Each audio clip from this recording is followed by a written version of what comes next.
Hello everyone, welcome back to my channel. So in this video I'm going to discuss methods of redemption of debenture. As I have written here, methods of redemption of debenture. So let's begin. Methods of redemption of debenture. जो methods हैं debenture को पे करने के on maturity date, उसमें 4 method दिए गए हैं. वो 4 मेथड हैं. पहला जो मेथड है, इसमें से चारों आपको स्टडी नहीं करना है, आपको केवल 2 के बारे में ही पढ़ना है. तो जो फर्स्ट मेथड है वो है lump sum payment at the end of fix period. वो है lump sum payment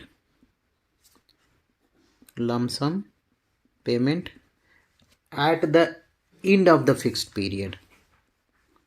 at the end of the fixed period. और जो सेकंड मेथड है वो है आपका ड्रॉइंग ऑफ लॉट्स, भी उसको बोलते हैं, by draw of lots, redemption of debentures in installments. तो दूसरा जो है वो है इन इंस्टॉलमेंट्स.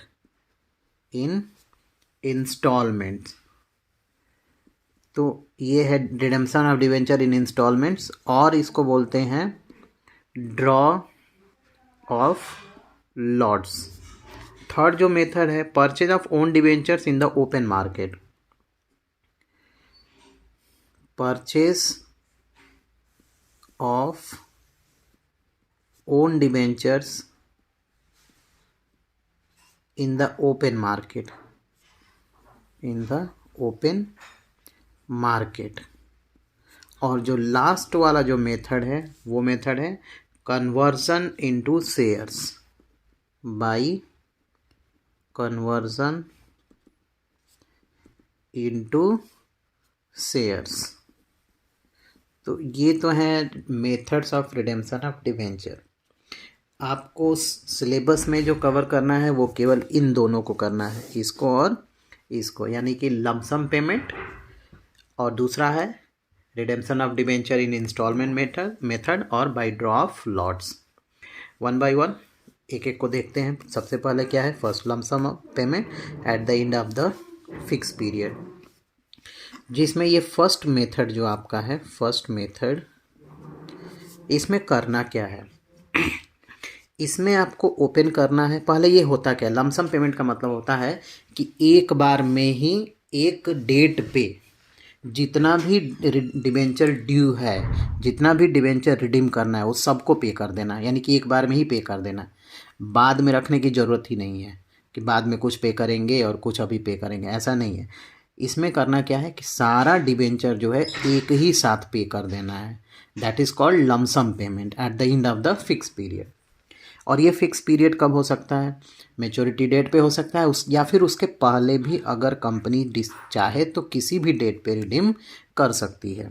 जैसे मान लीजिए अगर 20 लाख रुपीज़ देना है, 20 लाख का डिबेंचर है, ठीक है, 20 लाख का अगर डिबेंचर है और फुल पेमेंट करना है, फुल पेमेंट, ठीक है, एक डेट पे, तो इसी को बोलते हैं क्या, लमसम पेमेंट. पूरा पे कर देंगे, रखेंगे ही नहीं, सारे डिबेंचर होल्डर को दे देंगे. तो होता क्या है, इसमें करना क्या है, जितना भी अमाउंट ड्यू है उस ड्यू अमाउंट का 10% एक अकाउंट बनाना पड़ता है, जिसको बोलते हैं शॉर्ट में DRR या फिर debenture redemption reserve, debenture redemption reserve account. ये अकाउंट क्रिएट करना पड़ता है और इसमें अपना जो भी सरप्लस अमाउंट है, जो भी प्रॉफिट है, उसमें से इस जो भी रिडेम्पशन आप करने जा रहे हैं उस डिबेंचर का 10% के बराबर अमाउंट ट्रांसफ़र करना होता है. जैसे अगर मान लीजिए 20 लाख रुपीज़ का रिडेम्पशन करना है तो 20 लाख का 10% कितना हो जाएगा, 2 लाख. तो प्रॉफिट एंड लॉस अकाउंट से 2 लाख रुपीज़ कहाँ ट्रांसफ़र होगा, इस अकाउंट में ट्रांसफ़र होगा. किस डेट पे होगा, 1 साल पहले. सपोज करिए अगर ये 20 लाख को हम रिडीम करने वाले हैं 31 मार्च 2023, इस डेट पे रिडीम करने वाले हैं, तो 1 साल पहले क्या हो जाएगा, 31 मार्च 2022, यानी कि इस डेट पे आप DRR क्रिएट करेंगे. इतना क्लियर है. इस मेथड में ये करना होता है. इसके लिए क्या एंट्री पास करेंगे, अगर रिडेम्पशन 31 मार्च 2023 को करना है तो इस डेट पे क्या एंट्री पास करेंगे, मार्च 31 2022 एंट्री होगा statement of profit and loss account debit to DRR account. Okay, तो ये एंट्री पास करना है आपको, being amount transfer to debenture redemption reserve account. Okay, तो ये एंट्री पास करेंगे उस वक्त, और ठीक इसके एक महीने बाद यानी कि या तो 30 अप्रैल को सेम ईयर 2022 या फिर 30 अप्रैल से पहले 1 अप्रैल को, यानी कि इस 31 मार्च के बाद और 30 अप्रैल से पहले या फिर 30 अप्रैल को क्या करेंगे, हम इन्वेस्टमेंट करेंगे। क्या करेंगे, इन्वेस्टमेंट। एंट्री क्या होगा, एंट्री होगा डिबेंचर रिडेम्पशन, एक सेकेंड, इसमें अभी आ नहीं रहा है तो इसको हम यहाँ कर देते हैं। 30 अप्रैल 2022 को इन्वेस्टमेंट करना है, तो इन्वेस्टमेंट करेंगे तो एंट्री क्या होगी, debenture redemption investment account debit to bank account. यानी कि ये इन्वेस्टमेंट किस डेट पे करेंगे, जिस साल रिडेम्पशन करने वाले हैं उस साल से 1 साल पहले वाले डेट, जिस डेट पे आप DRR क्रिएट कर रहे हैं उसके 1 महीने बाद यानी कि 30 अप्रैल को आप DRI में इन्वेस्टमेंट करेंगे, डिबेंचर रिडेम्पशन इन्वेस्टमेंट करेंगे। और ये जो इसका जो परसेंटेज है ये है 15% ऑफ आउटस्टैंडिंग डिबेंचर। तो 20 लाख का 15% कितना हो जाएगा, 3 लाख। तो यहाँ पे लिखेंगे 3 लाख से ये एंट्री करेंगे। क्लियर है, तो यहाँ पे ये एंट्री हो गया। डेट हमेशा ही आपको याद रखना है, जिस डेट पे आप डिबेंचर को रिडीम करने वाले हैं उसके 1 साल पहले आपको DRR क्रिएट करना है, जो कि आउट ऑफ प्रॉफिट होगा, तो प्रॉफिट को डेबिट करेंगे और DRR को क्रेडिट करेंगे। और उसके 1 महीने बाद यानी कि 30 अप्रैल 2022 को क्या करेंगे, DRI करेंगे यानी कि इन्वेस्टमेंट करेंगे। तो ये एंट्री होगा DRI account debit to bank account. तो ये जो मेथड था वो था लमसम पेमेंट। इसमें करना क्या है, आपको एक फिक्स अमाउंट जो है DRR में ट्रांसफ़र करना है जो कि 10% है। फिर DRI क्रिएट करना है, किस डेट पे, डेट मैंने बता दिया है 11 महीने पहले और ये 1 साल पहले DRR। और उसके बाद क्या करना है, मैच्योरिटी डेट पे पेमेंट कर देना है। और eight the end of the year जब डिबेंचर का पेमेंट हो जाएगा तो उसके बाद जितने आप DRR में ट्रांसफ़र किए थे ना वही DRR का अमाउंट जनरल रिजर्व में ट्रांसफ़र कर देंगे। तो यानी कि 31 मार्च 2023 को क्या होगा, मार्च 31 2023 को क्या होगा, DRR account debit to general reserve account, reserve account ये कर देंगे। कितना बनाए थे, 2 लाख रुपीज़ का था ना, तो 2 लाख रुपीज़ यहाँ पे ट्रांसफ़र हो जाएगा। तो ये तो था आपका लमसम पेमेंट। अब आ जाते हैं इन इंस्टॉलमेंट, यानी कि debenture of redemption in instalment method और ड्राइंग ऑफ लॉट्स और ड्रॉ ऑफ लॉट्स। तो इस मेथड में करना क्या है, ये ठीक जस्ट अपोजिट है। अपोजिट है किसके, ये लमसम के। लमसम वाले में क्या था भाई, एक ही बार में सारा पेमेंट कर दिए, एक ही बार में कौन रखने जाए पैसा, ठीक है। तो जो भी ड्यू अमाउंट है सबको एक बार में ही पेड कर दो। लेकिन इंस्टॉलमेंट में क्या होता है, जब नंबर ऑफ़ डिबेंचर्स ज़्यादा होते हैं या फिर जो अमाउंट होता है डिबेंचर का वो ज़्यादा होता है और कंपनी ये उसके लिए पॉसिबल नहीं है कि वो एक बार में ही सारा पैसा दे, तो कंपनी क्या करेगी, एक इंस्टॉलमेंट में पेमेंट करेगी। और ये इंस्टॉलमेंट जो है ना, ये आपका लॉटरी मेथड के द्वारा निकाला जाएगा।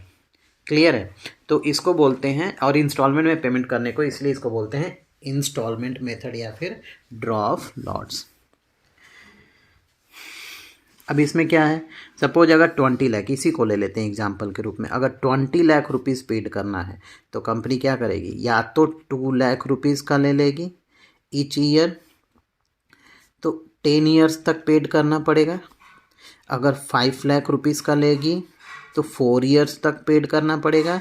या फिर फर्स्ट ईयर में ले लेगी कि 2 लाख पे करेंगे, सेकेंड ईयर में ले लेगी कि 4 लाख पे करेंगे, थर्ड ईयर में इसी तरह करके आपका एक ड्रॉ कर लेंगे कि इतना इतना हम पेमेंट करेंगे। तो ये इंस्टॉलमेंट में पेमेंट हो गया।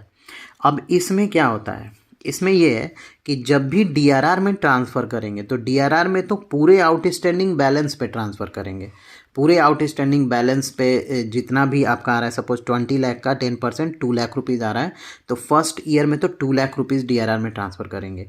लेकिन हर साल के लास्ट में जैसे जैसे रिडेम्पशन अगर इंस्टॉलमेंट में है ना, तो हर साल के लास्ट में जो जनरल रिजर्व में ट्रांसफ़र करेंगे वो उतना ही ट्रांसफ़र करेंगे जितना कि इंस्टॉलमेंट आप कर रहे हैं। एग्जाम्पल ले लेते हैं, अगर मान इसी को लेते हैं एग्जाम्पल के रूप में, अगर आप यहाँ पे मान लेते हैं